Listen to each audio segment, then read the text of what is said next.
Hello, j'espère que vous allez bien. Bienvenue dans cette nouvelle vidéo du dimanche. Préparons notre semaine de trading ensemble. Comme tous les dimanches, une petite demi-heure pour regarder un petit peu les graphiques, voir, essayer de préparer un petit peu les plans pour la semaine prochaine, voir les niveaux que je vais surveiller sur les indices, quelques opportunités Forex Action. Voilà, merci à tous d'être de plus en plus nombreux à regarder nos vidéos. On a dépassé la barre des 30 000 sur YouTube. Merci beaucoup. Et j'ai reçu plein de messages suite à ma vidéo, surtout sur celle d'FTMO. Donc voilà, je suis content que mon point de vue vous ait plu. En tout cas, on est là comme chaque dimanche avec une semaine dernière qui était quand même très haussière.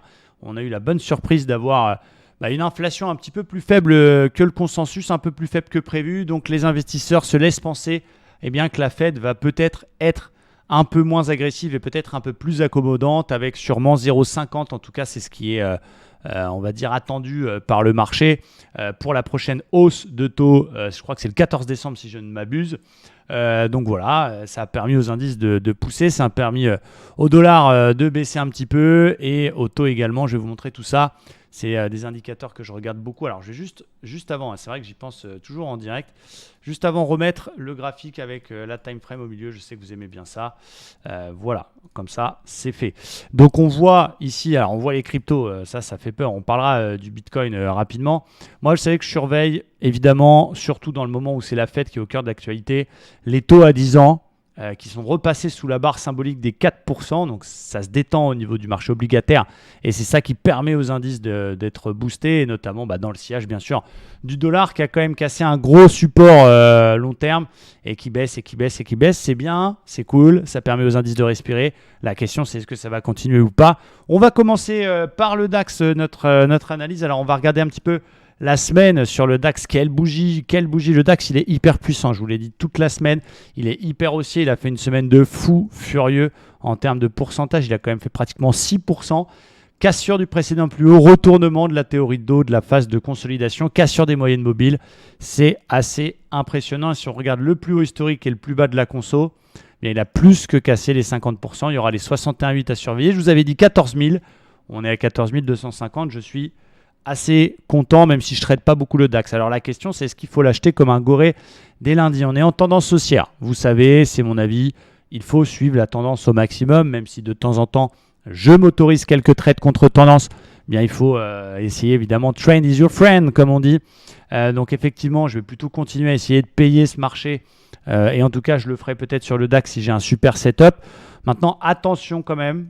Attention, on est en extrême surachat et on a une petite bulle à pesanteur en sommet. Donc voilà, ça ferait du bien. Je pense qu'on est tous d'accord pour dire qu'une petite consolidation, ne serait-ce qu'un petit repli sur le précédent plus haut, ce serait déjà pas mal. Qu'ils viennent se réappuyer sur les 14 000, ça pourrait être cool. Et je vous rappelle que l'objectif d'une bulle, c'est la moyenne mobile 20. Donc ça nous donnerait un repli un petit peu plus important jusqu'au 13 450. Mais si ça revient là, c'est qu'il y a un problème. Donc on verra ça, c'est plus moyen terme. On va dire à court terme, voilà, un petit repli sur 14 000, c'est ce que je vais essayer d'attendre. Encore une fois, je ne vais pas m'amuser à shorter ça, essayer d'attraper le point haut, ça n'a aucun intérêt. Mais par contre, pourquoi pas essayer de chercher ce support oblique avant de repartir, voir donc la zone 14 000. Ça va naturellement être une zone que je vais surveiller pour cette semaine. On a un début de grosse divergence, mais très grosse, très grasse. Là, vraiment la grosse divergence qui a bouffé plein de kebabs et tout ce que vous voulez bien, qui est là. Donc ça diverge, on a une bulle à pesanteur, donc je dis attention, danger. Je ne dis pas qu'il faut shorter. Je vois que la tendance elle est haussière, je cherche des achats, mais un achat sur repli. Et donc pour le DAX, que je trade beaucoup moins, j'ai surveillé deux niveaux. Premier niveau, plus court terme, 14 000, une petite conso là-dessus, franchement, ça ferait du bien, ça ferait plaisir pour essayer d'acheter un petit mouvement, une petite bulle justement haussière dans le sens de la tendance, un petit W, une petite div haussière, ou si ça corrige un petit peu plus, le support oblique qu'on vous a tracé jusque-là en vert. Du côté des indices américains, le Dow Jones, mon bébé, j'ai envie de dire, quelle puissance, non mais c'est incroyable. Il a retracé quasiment toute la dernière vague de baisse sans s'arrêter. Il a surtout cassé, rappelez-vous, je vous l'avais montré, l'espèce d'oblique qu'on a ici qui est juste impressionnante, qui couvrait toute la phase de consolidation depuis le début de l'année, c'est explosé. Regardez, on la voit, elle est en rouge ici, je l'ai mis sur vraiment les corps, c'est assez impressionnant. Il est allé chercher quasi 100%, c'est pas tout à fait mais on y est quasiment et c'est presque indéniable que ça y aille. Par contre, ce qui bloque, c'est 34 000, chiffre rond. Donc, j'ai pu comprendre que vous aviez l'impression que les chiffres ronds étaient un petit peu moins efficaces en ce moment. Bah, regardez le plus haut de vendredi, c'est 34 000. Donc, en effet, cette tendance haussière, cette cassure de résistance, cette puissance, cet élan haussier, on en a profité cette semaine. Eh bien, j'ai envie de continuer à en profiter. Mais voilà, on va attendre une petite confirmation. Je vous explique pourquoi. Alors en 4 heures, je n'ai pas particulièrement de signaux de retournement. On a une tendance qui est haussière. On a peut-être une vague de Wolf, mais il ne faut pas essayer d'aller voir des signaux de retournement partout. Ça monte. On a un non-croisement moyenne mobile 20. Oh là, j'ai du mal à le dire. Moyenne mobile 20, moyenne mobile 50. C'est pratiquement un pullback parfait sur la résistance oblique que je vous ai montré. On va essayer de bien la tracer pour voir sur la petite mèche qui est là. Voilà, boum, regardez quand même, c'est quand même assez sympa. Le petit mouvement de conso qu'on a eu en début de séance américaine vendredi ressemble à un pullback sur la résistance oblique daily cassée. C'est juste incroyable. Donc je vais plutôt chercher des achats tant qu'il est au-dessus de cette résistance oblique et qu'il reste au-dessus, on va dire, de la zone 33 400. L'idéal, pour continuer à payer de façon un petit peu plus sereine, ce serait qu'il casse son précédent plus haut, les fameux 34 000. Là, je serais un petit peu plus rassuré pour, pourquoi pas, dès lundi, aller chercher justement ces fameux 100% de Fibonacci et pouvoir prendre un trade dans le sens de la tendance à la hausse, cassure d'OPR par le haut, réintégration d'OPR par le bas, petite figure de continuation, ce serait cool. À l'inverse, parce qu'on est obligé de faire un contre-plan, je peux tenter une vente s'il repasse sous la résistance et si en prime, il casse le 61,8 de la dernière accélération baissière. Donc, je ne m'interdirai pas un petit short correctif si jamais il passe sous l'oblique et qu'il casse 61,8 et qu'il repasse sous 33 000 en fait. Donc, sous 33 000, je peux tenter une petite ventouille, mais ce sera vraiment du contre-tendance. Pour l'instant, je n'ai pas de signal de retournement. On a eu une espèce de vieille div baissière, mais qui n'a pas donné grand-chose. Voilà, ça monte, ça pousse. Et il y a peut-être un peu plus de potentiel sur notre ami le Nasdaq. Regardez, quand vous comparez en daily le Dow Jones, le DAX et le Nasdaq, bah forcément le secteur technologique, il avait pris cher parce que c'est lui qui prend cher quand on a justement des taux qui montent et quand on a toutes ces obligations, etc., qui proposent de meilleurs rendements. Mais il a du potentiel ce Nasdaq puisqu'il valide un double bottom en daily. L'idéal, encore une fois, dans cette configuration, ce sera un petit pullback sur ce que j'appelle la ligne de coup vers 11 700. Mais l'objectif de cette figure, bien, c'est 12 730. Et donc, voilà, c'est une belle config. On pète les moyennes mobiles, on pète ce W. Donc, il y a peut-être un plus gros potentiel haussier du côté du Nasdaq. Donc, on va surveiller ça pour lundi. Un petit pullback vers les 11 700 pour essayer de travailler des mouvements d'achat jusqu'au 12 700, 730 points. Ça me paraît intéressant et en tout cas on sort bien de ce gros range, vous avez vu, dans lequel on était depuis le 22 septembre, on était à l'intérieur de ce range, on faisait ping-pong, ça casse par le haut. Donc voilà, j'ai plutôt envie de tourner peut-être un peu plus sur le Nasdaq qui a un peu plus de potentiel et pourquoi pas, on va le voir dans une autre partie de la vidéo, pourquoi pas s'offrir quelques actions technologiques dans notre portefeuille actions pour essayer d'en profiter. Du côté du pétrole, et ça se réveille un peu, il est quand même un peu endormi dans les moyennes mobiles. J'attends de voir ce qui peut se passer sur les 93, voir s'il peut casser 93. Oui, j'ai cassé 93 pour essayer d'aller chercher les 115, ce serait plutôt pas mal. Je le trouve un peu frais là. Et le gold, évidemment, qui valide aussi son W, lui, qui profite de la consolidation du dollar. Il est coté en dollars, c'est un peu mécanique. J'ai envie de payer le gold. Je vous ai raconté hier un trade que j'ai raté sur le gold, enfin un stop loss. Il y avait des arguments, il y avait tout ça, donc il n'y a pas de problème. Mais on a désormais envie de chercher des mouvements d'achat sur le gold. Donc pareil, un petit pullback sur l'ancien top vers les 1735, 1740, ce serait intéressant à payer. Maintenant qu'il a pété son range et son W, voilà, je vais surveiller cette zone-là du côté du gold vers les 1735. Côté Forex, un peu moins excité, il y a eu beaucoup de mouvements, mais en effet des mouvements un peu brusques. J'attends toujours mon pullback sur l'euro AUD sur le W hebdo. Il est venu, mais tellement rapidement, c'était le 4 novembre. J'ai pas eu le temps de le prendre. Bon, on va encore surveiller parce qu'il peut y avoir un retest. L'euro-dollar, incroyable, incroyable. Sortie de résistance, pullback exagéré, il a explosé évidemment dans le sillage de la baisse du dollar. Il est repassé au-dessus de la parité, ça nous fait du bien pour notre ego, ça fait plaisir. Il arrive sur le précédent plus haut. Moi, j'aime bien faire sur le gold, c'est surveiller les zones 4 heures, les anciens top 4 heures. Donc, je vais mettre une petite alerte sur cette zone ici à 1,01 pour éventuellement tenter un petit achat dans le sillage du rebond, là, du retournement en cas de consolidation. Et c'est un niveau que je vais surveiller. J'ai pas envie d'acheter sur un point haut, j'ai pas envie de shorter un truc qui explose. On va tranquillement surveiller cette zone sur l'euro-dollar pour éventuellement prendre un petit achat. Le gaz, je le mets dans le même panier, hein. C'est pas du forex, mais on a une petite zone intéressante de support qu'on a surveillée ici vers les 5,10. Donc vous voyez, on a cru qu'il allait repartir sans nous et hop, non, il revient. Donc il va peut-être nous faire ce plaisir-là. L'USD Yen qui a pris cher, cet USD Yen, il a tout pété, il a cassé un support oblique très très important et il plonge. Donc je vais surveiller quelque chose, c'est le 61,8 de toute la dernière vague de hausse 4 heures sur lequel, paf, il s'est arrêté tout pile au niveau de sa chute vendredi. Donc si on voit que ça casse proprement le 61,8 et qu'on a un joli petit pullback, bah, je peux tenter un 68 tout 100% sur cette paire USD Yen qui m'intéresse beaucoup. L'AUD-USD, je vous avais parlé d'une vague de Wolf en daily qui s'était validée. Ici, c'était le 26 octobre. Non, pardon, je dis des bêtises. C'était ici le 7 novembre. Elle est partie comme une balle. Super intéressante, évidemment. Le dollar qui corrige, ça permet à l'AUD-USD de pousser. Si vous n'êtes pas dedans, bah, on va essayer de surveiller les 61,8 de toute la dernière vague de baisse. Donc, si jamais il pète ici, ce niveau-là, eh bien, ça peut être un point de renfort si vous êtes dans la Wolf. Ou ça peut être un petit trade un petit peu sport, hein, parce que votre stop, théoriquement, il est sous les 50%. Donc ça va être un peu sport, mais ça permet d'aller chercher un ratio de presque 3, voire 5 si vous tenez jusqu'en haut de la Wolf. Donc ça m'intéresse beaucoup. Et il y a l'euro-yen aussi qui est pas mal, qui est sur un haut de triangle en exagérant un petit peu. Sur la moyenne mobile 50, il y a ce support oblique qui tient bien.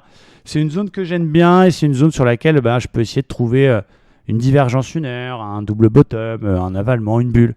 Quelque chose que je vais surveiller. Donc voilà, la vidéo qui est un petit peu plus rapide, vous me direz si vous aimez ce format un petit peu plus dynamique, sachant que vous pouvez faire des pauses, des retours en arrière. C'est un petit peu plus pratique pour moi, c'est un peu plus court et du coup, il y a les mêmes informations, donc n'hésitez pas à me donner votre avis concernant la rapidité de la vidéo qui est un peu plus rapide que d'habitude. Côté action, je suis content parce que j'ai quelques titres, j'ai notamment Alstom en portefeuille qui cartonne pas mal puisqu'on est déjà sur un ratio de 3 quasiment, donc on gagne 3 fois notre risque sur Alstom. J'ai aussi Sanofi, je ne suis pas sorti au ratio de 2 parce que j'apprends et j'essaie d'apprendre à évidemment garder mes trades coulés, surtout sur les actions. Des fois, je suis un peu frileux sur les indices, je sors vite au 2 quand je vois que ça galère un peu. Là, j'ai dit, bon, allez, on va garder Alstom et je vais peut-être me faire reprendre BE, mais si j'étais sorti sur le ratio de 2, pardon, c'était Sanofi, si j'étais sorti sur le ratio de 2 d'Alstom, j'aurais un manque à gagner. Et donc, j'ai voulu tenir sur Sanofi. Et pour l'instant, ça va revenir au prix. Donc, on va garder, on ne sait jamais, on n'est pas à l'abri d'un rebond lundi. Je voulais vous montrer un beau fistage. Je vous ai montré un beau fistage sur le gold dans la vidéo Top and Flop hier. J'avais pris cette divergence haussière sur Ubisoft. Je me suis fait stopper sur la mèche de la bougie de mercredi. Et on est de nouveau à mon point d'entrée. Donc ça ne vous arrive pas qu'à vous, les amis. Ça m'arrive aussi à moi. C'est le jeu. Alors, il ne faut pas se poser des questions dans ce moment. Il ne faut pas se dire, je change de stratégie, j'enlève mon stop sur les actions parce qu'une ou deux fois dans l'année, on s'est fait avoir comme ça. Ça fait partie du jeu. Il faut l'accepter. Et le money management est fait pour ça. Il y a quelques actions que je surveille. Donc, je vous parlais de technologies qui sont pas mal. Il y a Adobe qui est vraiment bien, qui est sur un très très gros niveau. Vous le voyez ici, un beau niveau polarité qui a été résistance, résistance, support, support, support, support et qui nous a validé un double bottom avec en plus un beau gap. Donc j'aime bien l'action Adobe, pourquoi pas pour un petit achat. Microsoft qui est à deux doigts de nous faire un retournement de la tendance. Je surveille juste le titre, il peut casser les $250. Donc ça m'intéresse aussi. Salesforce qui est bien, qui a aussi un très beau W sur une grosse zone de support hebdo. Avec une ligne de coût qui serait vers les $165 à surveiller. Petit coup de poker sur le titre Navia, vous savez, le constructeur de bus autonome qui aurait signé pas mal de contrats. Il y a énormément de volume dessus, vous le voyez. Une bougie un peu poussive pour vendredi. Mais il y a beaucoup de volume. Et surtout, ça c'est un peu coup de poker. C'est un titre qui a déjà coté 4 et qui cote 0,17. Donc, on ne prend pas un gros risque. Vous ne mettez évidemment pas all-in là-dessus. Bien sûr, il faut rester extrêmement prudent et pas essayer de jouer et de faire le coup de l'année. Allez-y quand même avec 0,5 ou 1%. Là, clairement, dans ces situations, moi, je considère un stop à 0. Mais par contre, le potentiel, il est beau. C'est-à-dire que si tu achètes ça avec un stop du coup à 0 et que tu laisses couler et qu'on a par chance un retour allez, ne serait-ce que sur les 1,73, bah, ça fait 1, 2, 3, 4, 5, 6, 7, 8, 9, 10. On peut faire un ratio de 10, gagner 10 fois son risque. Donc ça peut être vraiment intéressant. Là-dessus, coup de poker. Qu'est-ce qu'on a d'autre qui est pas mal? Il y a Eagle Bulk, mais qui est parti déjà et qui est déjà sur les 50%, donc c'est un petit peu trop tard. J'ai Bank of America qui est parti comme une balle. Ce W que je vous ai montré la semaine dernière, W hebdomadaire. Pareil, si je pouvais avoir un petit pullback, ça serait vraiment sympa. Bank of America, s'il te plaît. Canopy Growth, le cannabis, secteur cannabis sur lequel il y a des rumeurs de légalisation de la part de l'Allemagne. C'est pareil, c'est coup de poker. On a validé mon plan en cassure du précédent plus haut et des 3,80. Il y a un coup à jouer là-dessus. C'est un peu du qui tout double. C'est pour ça qu'il ne faut pas jouer. Il faut y aller avec une somme raisonnable, un risque maîtrisé que vous pouvez vous permettre de perdre. Mais il y a un gros potentiel sur le secteur. Donc ça m'intéresse beaucoup. Il y a du volume. C'est ce qui un petit peu valide quand on a des signaux sur les actions, des cassures de plus haut, etc. Il faut du volume. Il faut des volumes plus importants que d'habitude pour confirmer qu'il y a un vrai élan et que ce n'est pas juste un fist. Donc là, c'est pareil. Je vais m'en prendre. Et voilà, vous faites comme vous voulez, c'est pas un conseil, mais moi je vais le faire parce qu'il y a un potentiel. Il y avait aussi SA Pharma, qui est une petite action pharma qui avait pris 180%, qui rebondit un petit peu là, qui est venu se calmer un peu. Je vous en avais parlé, mais plutôt que de l'acheter sur le top, j'ai attendu cette petite consolidation. Ça dégonfle un peu, il y avait beaucoup de volume, il n'y en a aucun sur la conso. Ça pourrait permettre de rentrer dans le train, c'est plutôt pas mal. Et voilà pour le tour des actions qui sont nombreuses, les opportunités en ce moment. Alors voilà, il ne faut pas faire d'all-in, il ne faut pas faire un full achat 15 actions parce que si le marché se retourne, on va être en PLS. Mais y aller comme ça sur quelques titres qui ont un peu de retard, quelques titres technologiques qui font partie des secteurs qui ont pris cher et qui peuvent vraiment rebondir si le marché continue en ce sens-là, eh bien je pense que ça a du sens. Dernier point, les amis, sur le Bitcoin, ça fait 6 mois que je vous dis d'attendre, les gars. Il y a des histoires de FTX, il y a des histoires de tout ça. Ok, je veux bien l'entendre. Et c'est incroyable quand même quand on en parle comme ça entre nous, qu'une boîte puisse être l'un des leaders d'un secteur, avoir des milliards et des milliards d'actifs, drainer des milliards de transactions, sponsoriser la Formule 1 pour ceux qui sont fans. Vous avez vu les logos FTX un petit peu partout. Et 2 semaines après, banqueroute, il n'y a plus personne. Le PDG veut se casser des Bahamas à Dubaï, justement. On l'empêche de partir. Il se passe plein de trucs et la société, elle est quasi en faillite. C'est quand même incroyable. Ça prouve 2 choses. Ça prouve d'abord que ce marché reste un marché incroyablement manipulé et surtout sans aucune régulation. N'importe quelle personne peut demain se retrouver à la tête d'une boîte qui gère des milliards. Et surtout, le secteur, il n'est pas mûr encore très clairement, mais je rappelle, on est encore au Minitel par rapport à Internet dans la crypto-monnaie. Je reste très pro-crypto, bien sûr, et quel que soit le prix du Bitcoin, ça ne va pas changer mon avis sur cette fabuleuse technologie et blockchain, et évidemment métaverse, etc., etc. Je demande aux influenceurs où sont vos NFT, les gars. On n'en entend plus parler, tiens, c'est rigolo. C'est justement dans les moments comme ça qu'il faut s'intéresser à la crypto-monnaie. C'est pas quand le Bitcoin il est à 70 000 qu'il faut que vous achetiez du Bitcoin. Voilà, moi je reste pro-crypto, mais je suis, j'ai envie de dire, estomaqué par tout ce qui se passe. Je souffre pas parce que la plupart de mes actifs sont en stablecoin. Même si voilà, il peut y avoir quelques petites interrogations à ce sujet-là, tranquille, on observe. Et je vous l'ai dit, ça fait quelques semaines, voire quelques mois que je vous le répète, j'attends le support oblique long terme vers les 10 000, voire un petit sell-off, une petite mèche un peu en dessous, parce que ça m'étonnerait qu'ils viennent pile poil dessus. S'ils pouvaient nous faire un petit spike et carrément aller chercher 7 000, ce serait du bonheur. Mais patience, on a en tout cas cassé la grosse zone qui tenait jusque-là. Elle a été testée. Ça a été cassé. Putain, je fais des bruitages magnifiques dans cette vidéo. 18-19 000, ça a été pété. Je vous avais dit, attention, si ça casse ça, danger. Et voilà, alors j'ai pas pour autant shorté le Bitcoin, mais j'attends, je patiente. Il y a une seule petite zone que je vais surveiller qui est vers les 12 000. Mais voilà, c'est indéniable, il va y aller. Sur ma zone, ce serait un miracle qu'il n'y aille pas. Donc voilà, courage évidemment à tous ceux qui sont en position sur le Bitcoin et ou les cryptos majeurs et qui sont là en train de pleurer. N'oubliez pas, quand il y a gros gain potentiel, il y a grosse perte potentielle, n'oubliez pas de vous former, d'apprendre à lire les graphiques, le timing. Est-ce que c'est le bon moment pour se positionner sur quelconque actif que ce soit une action que ton grand-père il t'a donnée ou quelqu'un qui te parle de crypto-monnaie. N'écoutez pas ce que vous pouvez voir sur Instagram, Snapchat, TikTok, etc. Apprenez vraiment à prendre vos propres décisions. Rappelez-vous que le coût d'une vie, ça peut arriver. Certains ont eu de la chance d'acheter ça et ça et ça au bon moment, mais c'est rare. Ne cherchez pas à faire des gros coups. Cherchez à essayer de faire des petits coups régulièrement et surtout contrôler vos pertes. Donc je sais que c'est facile à dire, mais j'essaie de vous le répéter chaque jour sur YouTube, chaque semaine dans les vidéos du dimanche. Si vous êtes en position et que vous avez de la crypto et que vous êtes engagé sur le Bitcoin, sur l'Ethereum ou sur d'autres projets, j'ai envie de dire que c'est un peu dommage de couper vos positions maintenant. J'ai plutôt envie de vous recommander de serrer les fesses et pourquoi pas de remettre une couche un petit peu plus bas sur un niveau sur lequel il se passera quelque chose et sur lequel il y aura un signal. Moi, je me rappelle à l'époque, en 2017, j'avais acheté du Bitcoin à 900, à 1500, à 4000, à 8000, à 11 000, à 12 000, à 18 000.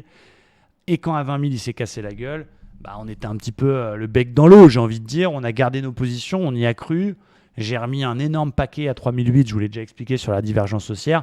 Et c'était justement autour de ces prix qu'il y a eu une sorte de capitulation et que beaucoup de gens ont baissé les bras alors qu'ils avaient tenu la baisse. Ils disaient « Ah, c'est fini, je vends tout ». Et c'est là qu'ils ont vu repartir. Et là, tu as 10 000 fois plus les boules. Donc, d'un côté, si vous coupez maintenant et que ça va à 10 000, vous sauvegardez une partie. Mais si ça repart, parce qu'on n'est pas magicien, on n'a pas le boule de cristal, vous aurez un peu les boules. Voilà, j'ai envie de vous dire courage. Et voilà, c'est pas comme si je le répétais pas et que je craignais cette cassure de 19 et c'est ce qui est arrivé. Et voilà, alors bien sûr, c'est justifié par FTX et tout le bordel. Est-ce que c'est que ça? Est-ce que c'est pas un marché qui est complètement manipulé par quelques grosses mains? Je pense que oui aussi. Bon voilà, je reste pro Bitcoin, mais prudence les amis, attendez cette zone en violet et là je peux vous dire que je vais mettre la maison dessus. Non, je me calme bien sûr, je mettrai un beau billet, mais un billet que je peux me permettre de perdre tranquillement. Et puis voilà, on verra la suite. En tout cas, je suis content parce que j'enchaîne 2 très belles semaines. On est presque à la fin de l'année, je fais une très belle perf. Je ferai une vidéo spéciale à ce sujet-là pour 2022, donc je suis très content. Moi, tous mes trades, je les prends en direct. Il n'y a pas un trade qui est pris hors des lives. Il n'y a pas un trade qui est pris dans le dos des membres de l'école Livestream Trader. Je prends tout en direct, en réel, devant vous. Il n'y a pas de triche possible, donc ça, c'est plutôt transparent. Et surtout, on explique chaque trade, pourquoi on va prendre ça, qu'est-ce qu'on cherche, des achats, des ventes, pourquoi, dans quelle zone, les setups. Et voilà, et j'ai envie de vous dire que le trading, c'est 80% de psychologie, 15% de money management et 5% de technique. Et ce sur quoi vous devez vous concentrer, c'est pas essayer de gagner beaucoup, c'est pas essayer de gagner plus en pourcentage, c'est pas essayer de prendre tous les signaux que vous voyez, c'est la discipline. Vous devez être un mordu de discipline, un fou de discipline et vous concentrer là-dessus. Et encore une fois, même s'il faut aller chercher ces challenges, et moi je suis à 2 doigts d'obtenir 600 000 $ de plus et avoir 1 million financé, il me manque un tout petit peu sur les MyForex Fund, j'espère que cette semaine ce sera la bonne. Ce qui compte, c'est de faire une perf régulière, c'est de faire 2, 3%, 4% par mois, c'est déjà incroyable, c'est déjà énorme. Mais 4% par mois, c'est 1% la semaine. 1% la semaine, c'est un trade qui passe avec 0,5% de risque et des ratios de 2. Donc vraiment, ce sur quoi vous devez vous concentrer, c'est je ne suis pas là pour jouer. Je ne suis pas là pour être à 9h01 devant mon graphe et pas me prendre le DAX à tout prix à 1. Je suis là pour être comme le sniper, attendre le bon setup, se spécialiser dans un type de trading qui correspond à votre psychologie. Moi, j'ai tout essayé dans mes 10 ans de trading. J'ai tout fait. De l'action, du forex, des indices, du DAX, du CAC, du DO, du day trading, du swing, du scalping. J'ai trouvé ce qui me correspond. C'est pas du scalp, c'est pas de l'intraday, c'est un peu entre les deux. C'est des positions qui durent quelques minutes. J'ai mes règles, pas plus de 2 stops. Un TP, j'arrête ma journée. J'ai mes horaires, j'ai mon état mindset. Je sais quand je peux trader, je sais quand je peux pas trader. J'ai trouvé mon système. Et en fait, quand on réfléchit bien, ce qui compte, c'est pas le pourcentage, c'est le capital. Effectivement, quand vous faites 3% sur un capital à 1000 balles, ça fait 30 €. Ça ne t'intéresse pas, c'est normal. Tu veux 100 € par jour comme les pubs que tu vois sur Instagram. Mais si à force de travail, à force de ténacité, à force de persévérance, tu arrives à obtenir un challenge comme moi, peut-être au début 50 000, peut-être ensuite 200 000, peut-être ensuite plus, et que tu fais les mêmes perfs, mais sur ces capitaux-là, c'est énorme. Encore une fois, 2023, si tout se passe bien, j'ai mon million financé. Si je reste sur les mêmes performances et que je vais chercher 2, 3, 4% par mois, je vous laisse faire le calcul, c'est des sommes énormes. Et encore une fois, je vous présenterai ça également en direct parce que moi ici, je dis tout ce que je fais.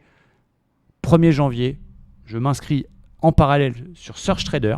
je prends direct le million et je ferai ce challenge million sur Surge Trader en parallèle que mon trading sur mon million financé, parce que sur Surge Trader, il y a, oh là, j'ai du mal à le dire encore, sur Surge Trader, il n'y a qu'une étape, il n'y a pas de temps, donc tu y vas tranquille. Grâce à Social Traders Tool, je mettrai mon principal master qui copiera sur Surge, et puis j'irai chercher ça. Je vous présenterai tout ça. 2023, ça va être une excellente année. Ça va être une année énorme, encore orientée sur les propres firmes, qui nous offrent quand même des possibilités incroyables. J'aurai les moyens de foutre 100 000, 200 000 balles sur un compte de trading. Mais quel intérêt? J'ai eu des commentaires suite à ma vidéo super sympa. J'ai eu des commentaires moins sympas de gens qui me disent « Ouais, mais moi, un trader qui a passé sous sur le marché, ça m'inquiète. » T'as rien compris, frère. Pourquoi risquer son propre argent quand tu as des propres firmes sérieuses comme Topstep, comme FTMO qui te payent? À quoi bon? Même si tu lâches un pourcentage à la propre firme. Alors effectivement, si demain tu fais 60% de perf sur un coup de chat pendant la fête sur FTMO, peut-être qu'ils vont commencer à discuter. Mais si tu es régulier, que tu fais 2, 3, 4%, tu n'auras aucun problème. Ils te paieront. Et il y a zéro risque. Parce que si tu t'envoies en l'air, tu ne perds rien. Tu recommenceras un challenge. Mais tu ne risques pas ton capital. Tu as des règles qui peuvent être contraignantes, mais de toute façon que tu vas devoir appliquer sur ton propre compte. Moi, si demain j'avais $1 million à moi sur le marché, je ne ferais pas d'overnight non plus. Je ne serais pas en position sur les news et je m'accorderais même beaucoup moins que 5% de drawdown daily. Je m'accorderais comme aujourd'hui 2 trades perdants, j'arrête. Donc finalement, moi je trouve que les propres firmes, c'est incroyable. On a le droit d'être contre et encore une fois, chacun son point de vue, chacun son avis. C'est comme me concernant. Il y en a qui m'aiment bien, il y en a qui me détestent. Libre à vous de penser ce que vous voulez. Libre à vous d'écouter ce que je dis dans mes vidéos, de ne pas écouter, de croire, de ne pas croire. La seule chose à qui vous devez prouver quelque chose, c'est vous-même. Et là, avec le trading, avec les propres firmes, vous avez quand même un truc incroyable entre les mains. Donc ceux qui sont à 2 doigts de basculer, qui sont comme ça en attente de ce petit déclic, ça doit arriver pour vous les mecs. Vous avez une chance incroyable. Vous avez du contenu partout sur Internet, sur différentes formations, la mienne, d'autres, il y a plein d'autres bons formateurs. Vous avez tout ce qu'il faut pour vous former. Vous avez du temps, vous avez des propres firmes, vous avez des choses incroyables qui n'existaient pas moi quand j'ai démarré le trading. Merde, mettez-vous un coup de pied au cul, soyez discipliné et arrêtez de faire joujou. Vraiment, j'ai même pas de mots pour décrire ce qui est à votre disposition, ce qui est dans vos mains, parce que c'est dans vos mains. C'est pas peut-être j'ai la chance un jour, elle va venir frapper chez moi et elle va me dire tiens, compte 1 million. Non, c'est tes décisions, c'est tes clics, c'est dans tes mains. Alors que tu utilises Smart Money Concept, les bulles, les divs, le carnet d'ordre. Chacun son style, chacun son truc. Et encore une fois, moi, j'ai jamais dit que j'étais le meilleur techniquement. Mais par contre, je suis archi discipliné et je suis focus sur la discipline. Je tiens un journal, je débriefe tous mes trades, je suis mes règles. Même si des fois, quand je prends 2 stops dans la journée, je suis à 2 doigts de péter un câble et de prendre le 3e qui va rattraper, je m'oblige que non. Parce que je me rappelle de mon objectif long terme. Et mon objectif long terme, il est défini depuis des années et j'irai le chercher. Alors c'est ça que tu dois faire. Le trading, c'est incroyable. Tout le monde n'y arrivera pas parce qu'il faut être une bête en discipline. Il n'y a pas besoin d'être super intelligent, mais il faut quand même avoir de la jugeote. Mais par contre, si tu as ça dans le sang et que c'est vraiment ce que tu as envie de faire, mets-toi à fond dedans. Bloque-toi quelques années de ta vie. Ça ne sera pas si facile comme tu peux le voir sur les publicités. Ça va prendre du temps, des mois, des années. Mais tu l'as entre les mains et ça ne tient qu'à toi. Donc encore une fois, quel que soit le chemin que tu vas prendre, que ce soit avec moi, avec quelqu'un d'autre ou tout seul, mets-toi à fond dedans. Vas-y à fond. Moi, j'ai mis 10 ans à atteindre mes objectifs. J'y suis enfin arrivé. J'en ai d'autres maintenant qui sont incroyables et auxquels je pense tous les jours. Et voilà, rien n'est impossible en trading, je te le répète. Je ne te fais pas rêver. 2, 3, 4% par mois, c'est déjà incroyable. Et voilà, je compte sur vous pour que... J'aimerais bien qu'en France, dans le milieu francophone, il n'y ait pas les guéguerres entre les machins. Lui, il a dit truc. On s'en fout de ça. On est tous dans le même bateau. Et toi qui regardes ma vidéo, j'aimerais bien que tu t'imprègnes un peu de ma force, que tu prennes aussi à droite, que tu prennes à gauche et que tu te fasses ton truc qui te correspond. Alors là, la vidéo finalement, elle est plus longue. J'improvise toujours mes vidéos et je voulais vraiment vous transmettre ça, cette motivation. Lâchez rien, tout est possible. Mais encore une fois, ça demande des efforts, du travail, de la remise en question. Mais vous êtes tous capables, c'est dans vos mains, c'est avec votre souris et rien d'autre. Merci à tous et très bon dimanche.